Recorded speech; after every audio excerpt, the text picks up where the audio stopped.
Agora para você, Encontro com as Profecias.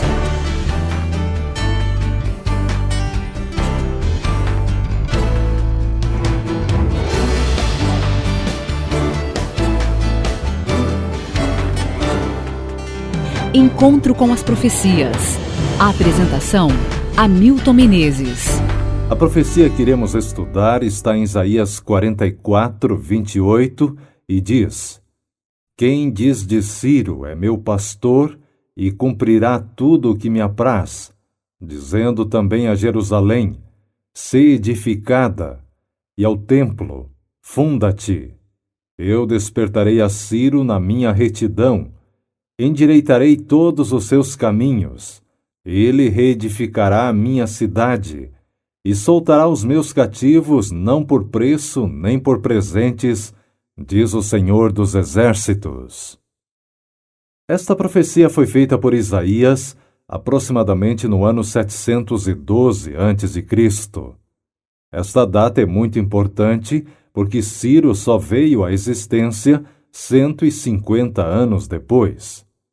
Deus já havia revelado ao profeta o nome do libertador de Israel do cativeiro babilônico 1 século e meio antes do próprio libertador nascer.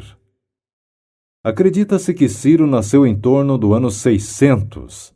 Ele é conhecido por ser o grande conquistador de Babilônia, que nessa época era o maior império do mundo.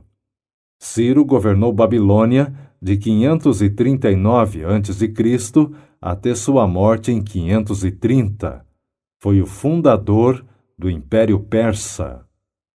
Xenofonte, escritor moralista grego, que viveu em torno dos anos 430 a 335 a.C., escreveu um livro sobre Ciro que recebeu o nome de Ciropédia, onde Ciro aparece como um soberano modelo.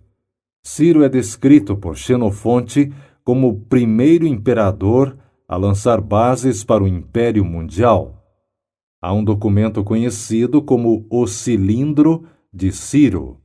Este cilindro foi descoberto no século XIX e retrata Ciro como um político politeísta, um homem benévolo que tinha misericórdia dos cativos. Na profecia feita por Isaías, Deus o chamou de o meu pastor. Por que Deus o chamou de o meu pastor? A Ciro cabia realizar uma grande obra, libertar o povo de Israel, que estava cativo em Babilônia, e permitir que o local de adoração do verdadeiro Deus em Jerusalém fosse restaurado.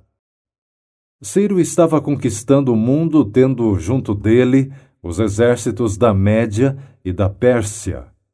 A história nos relata o seguinte: no ano 539 a.C., Ciro II capturou Babilônia. Ele entrou na cidade quando a população inteira, dependendo das muralhas inexpugnáveis que a cercavam, entregava-se à festividade e ao deboche, durante um período de festejos. Heródoto informa-nos que Ciro havia anteriormente feito secar o Palacopas, um canal que atravessava a cidade de Babilônia, levando as águas supérfluas do Eufrates para o lago de Nitócris, a fim de desviar o rio para ali.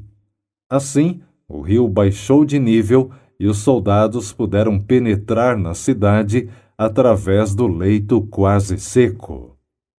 Naquela noite, Belsazzar, o líder dos caldeus, estava dando uma festa e, depois de beber muito vinho, ordenou que os vasos sagrados que seu avô havia trazido de Jerusalém para a Babilônia fossem levados à sua presença, porque ele queria beber vinho nesses vasos.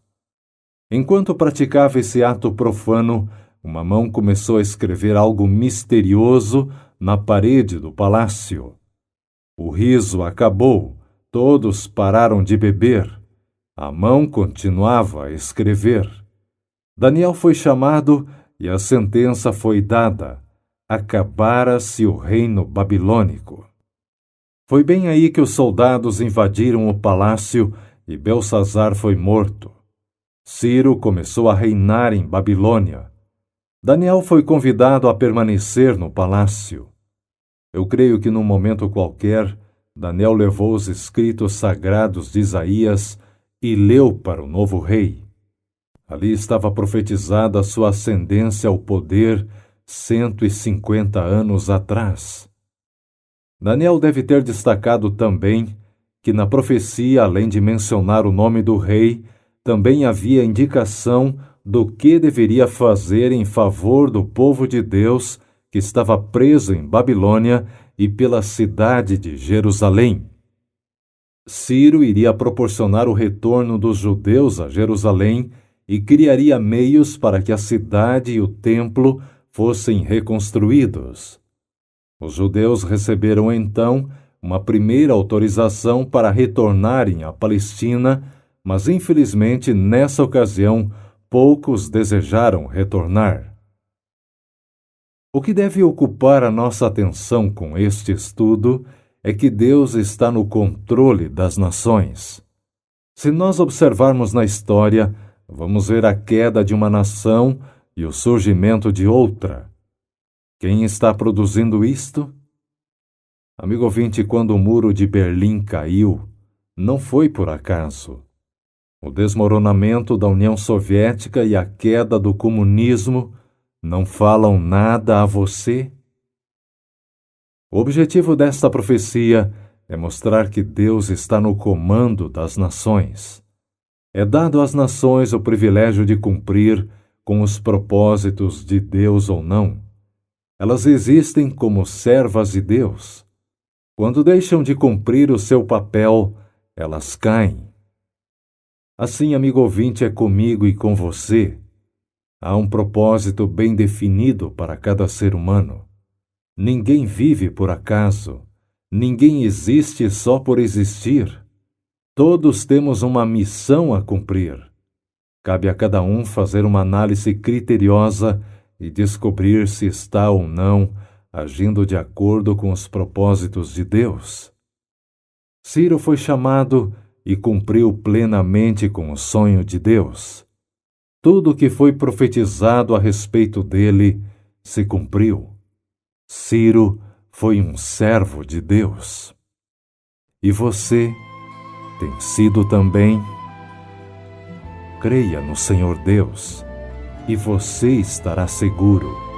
Creia nos profetas dele, e você prosperará. Deus nos deixou a revelação expressa em sua palavra a todo humilde de coração que busca a direção divina. É o alimento espiritual, fonte de verdade eterna, tesouro do pensamento, esperança de eterna vida. Faça da Bíblia o seu. Este é o programa número 51 da série Encontro com as Profecias. Encontro com as profecias. No site encontrocomasprofecias.com, você pode ouvir novamente, baixar o áudio ou a cópia escrita desta mensagem. Nosso e-mail é contato@encontrocomasprofecias.com. contato@encontrocomasprofecias.com. Se preferir enviar uma carta, escreva para Encontro com as Profecias, Caixa Postal 7, Jacareí, São Paulo, CEP 12.300-970. Encontro com as profecias. Você ouviu Encontro com as Profecias, um presente dos seus amigos, os Adventistas do Sétimo Dia.